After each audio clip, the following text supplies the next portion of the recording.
Yes, I am flexing in a video which is about generosity. My hypocrisy. Now, may I flex some more? Okay. Which one do I pull out?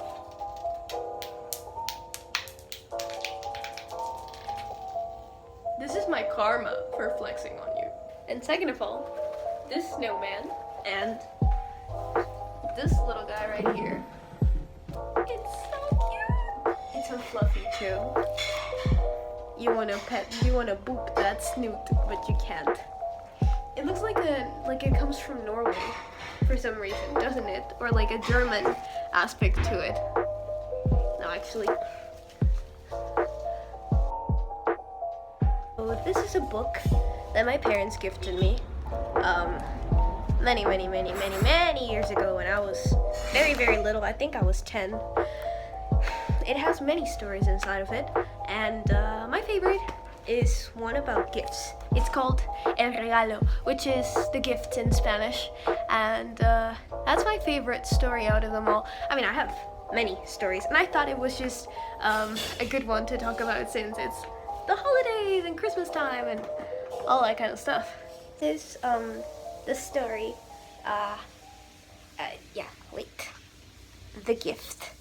And okay, these are two brothers, and these are the items that they love the most. Like, it's their favorite.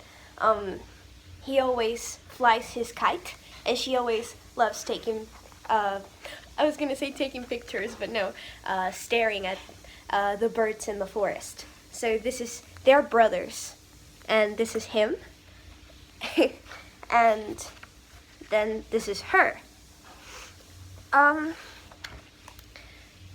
In this scene, she is looking at how much money she has. Look at her. I want that money saving, like instead of a piggy, I want that it's a bee. Isn't it so cute? She's checking to see if she can buy the perfect gift for his brother, because their birthday is on the same date, because they are, how do you call that, twins? Yeah, twins, right? Yeah. And this is her going to the shop because she wants to buy this tail for his brother's kite. And then this is his brother because he wants to buy her sister a purse to carry, a bag to carry her camera. And then they're celebrating. But what they don't know is that since they didn't have enough money to buy each other the gift, they had to sell, the brother had to sell his kite, and her sister had to sell her camera. So basically their gifts make no sense anymore because they don't have those items that they treasured so much. And then they realize, and they tell each other, but I sold it because I couldn't get your gift that you wanted. And they are like kind of sad and confused.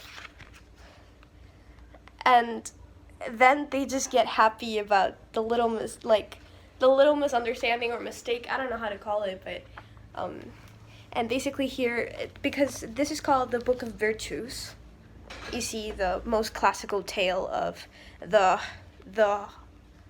rabbit and the turtle, or the herd. Is that how you call that? Yeah. So I'll translate. Wait a second. A virtue to cultivate: generosity. Generosity is given to others without thinking of oneself. Amelia and Percy were very generous. Their love for each other made them easily detached from things that meant the world to them. In this story, Percy and Amelia remind us that being generous with others has its rewards. Remember any time someone has been generous to you? How could you show your own generosity? I don't know if that's like the right translation. But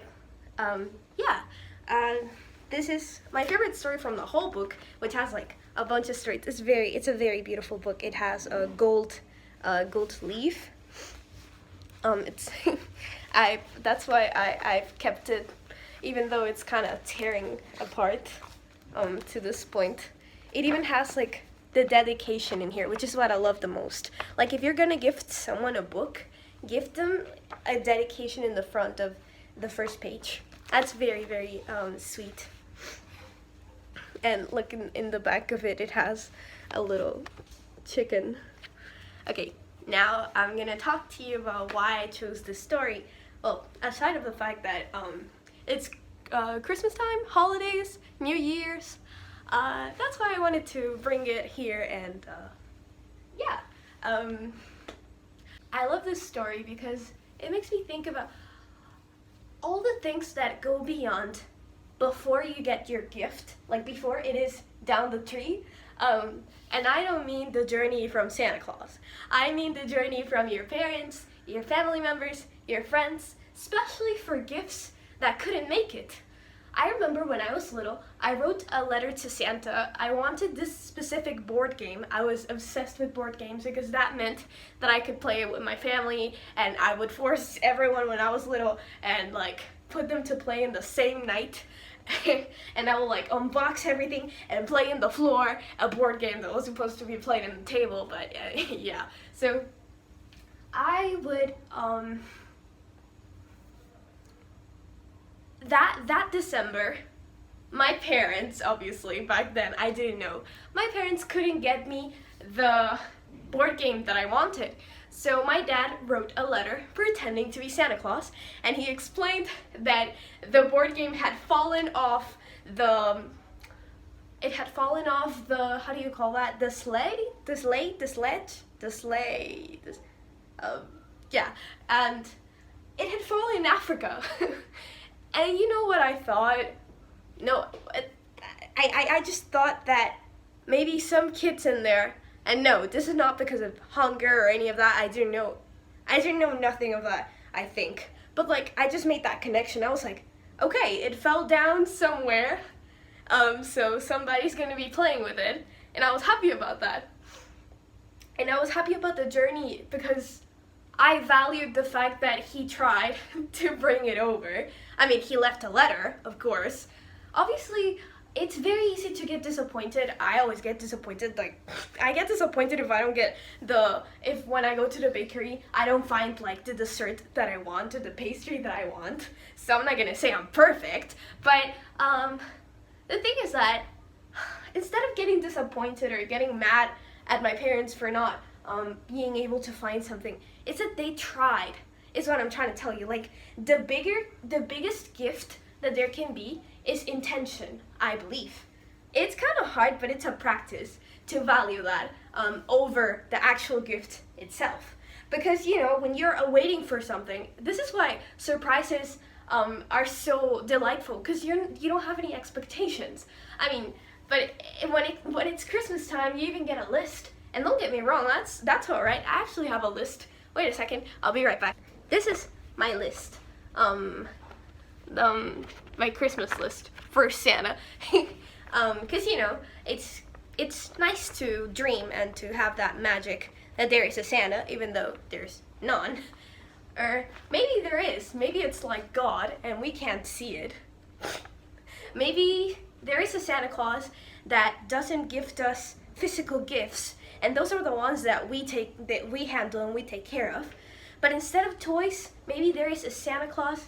Maybe Santa Claus' real gift is the spirit and the joy of Christmas and the unity that comes with it, and like you know, family and the cheer of the seasons. That's the gift that Santa brings to us, perhaps, if he actually did exist as a form, I don't know, as a magical form, or as a you know, like religion. Because you know, when you have faith, it brings many good things into your life as well. So I just figured another way to see Santa Claus. But the main point here is that, what about all of what comes behind the scenes? What about the intentions? What about your dad's or your mom's tiredness, or all they work in order to try to find that thing, or all the round and round like walks that they gave around the store to find that specific toy? Like, I mean, I'm saying toy and you're probably like 20.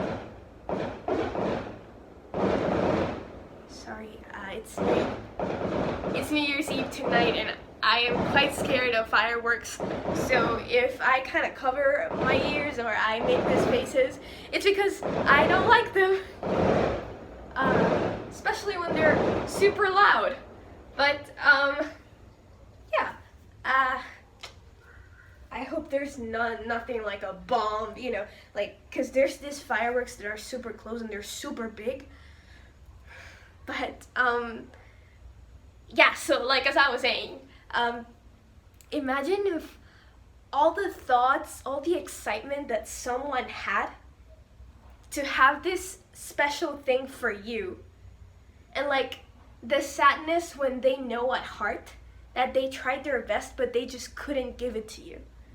Like all those emotions, all that time, all that energy spent for you and planning something to have for you, I think that is so much bigger than a present, like a physical present. Like no big present or expensive gift could ever top what goes inside, what goes into that gift, the dedication. Like the book is beautiful, but what means so much to me is that in that first page, they wrote a paragraph for me. They wanted me to have that specific book with a reason, it was heartfelt, it was thoughtful detail of them for me. That's what makes the gift their gift. Not the fact that they gave it to me in my hands, but the fact that there was a connection, there was something else. There was that extra mile is not how much they paid to get that or where they traveled, like if they went to Paris to get you macarons, like it's not the quality of the macaron, it's the fact that they did all of that just for you. So I think that is very sweet. And I was just thinking about it because I was getting sad because because of quarantine, I hadn't had sunflowers in a long time. And my parents were looking for some and they couldn't find them. Of course, I didn't I wouldn't complain or talk bad to them, but I think that my gift in return that I can give to them is accept that they tried and see all of that. See everything that I can't see. See through all the things that went into me receiving this gift. That's very precious and valuable to me. And for them to know that is my way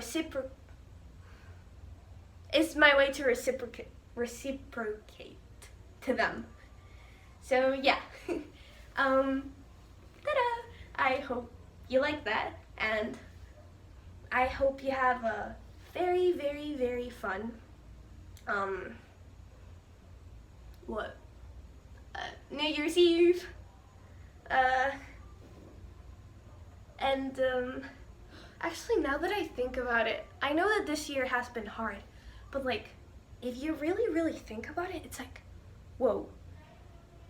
Like we've been all sad and maybe you are right now, but it's like today those people are celebrating.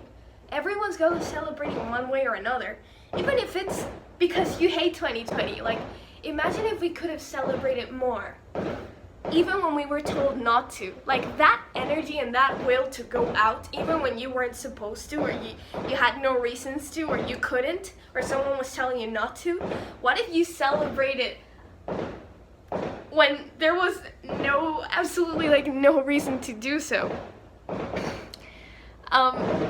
Actually thinking about it, it's quite scary, but if you put your headphones on, because that's what I do all the time, if you put your headphones on, do I look like Kiki or Hello Kitty or Snow White? Tell me please which one am I, because I would love to be a princess. Ta-da! I love so much fluff. Look, 1 layer, 2 layers, 3.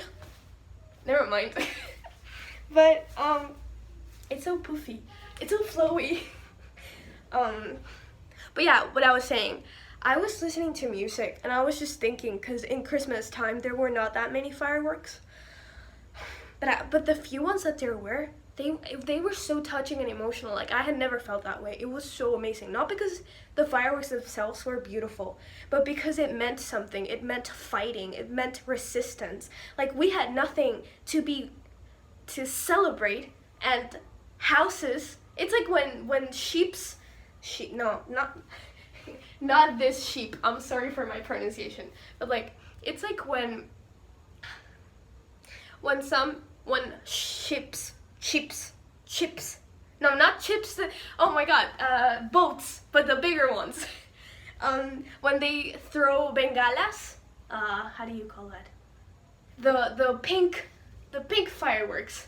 It's like when they throw that to communicate to others, to other ships around. It was like that.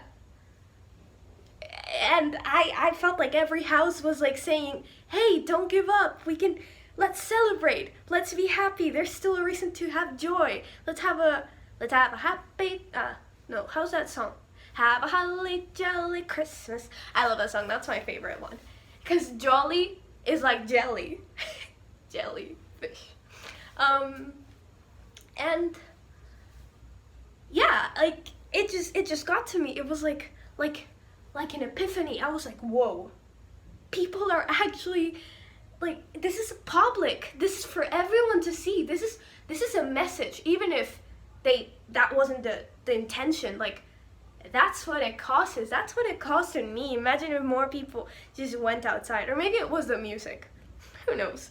But it really is something. It makes you feel power within you. It makes you feel joy. It makes you feel like, no matter what, like, you can still, how do you call it?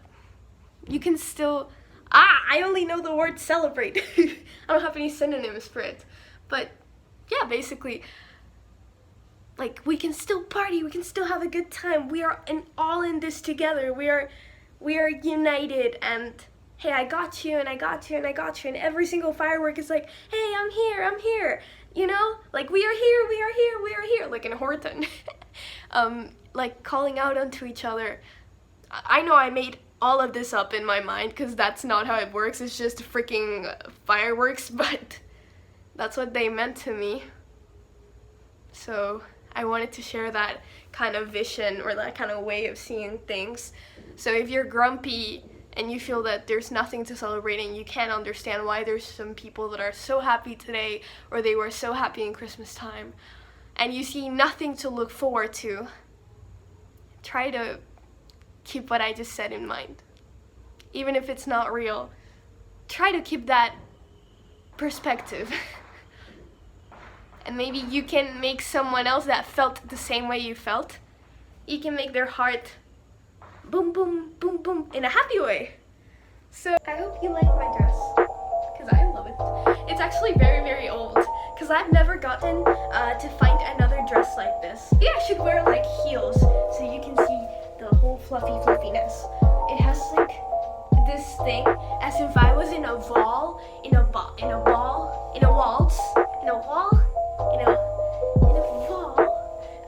would you like to get a close-up of the Christmas tree? Yeah? Okay. Oh, wait, I gotta show you my pillows. I got my own sound effects. I don't have to download any. Wait, it's inverted. Why? No. Okay. Oh, look at this one. This one looks like Amsterdam. And oh, they have like little trees in them. I think that is very, very cute. And oh, there's like detail of snowflakes falling. It's so cute, isn't it? And this pillow, which is like a Santa Claus closet. I feel like a princess, I'm sorry. My tone is more squeaky than usual because I feel very happy at this moment right now. So, thank you for giving me a reason to be happy. To whoever's watching.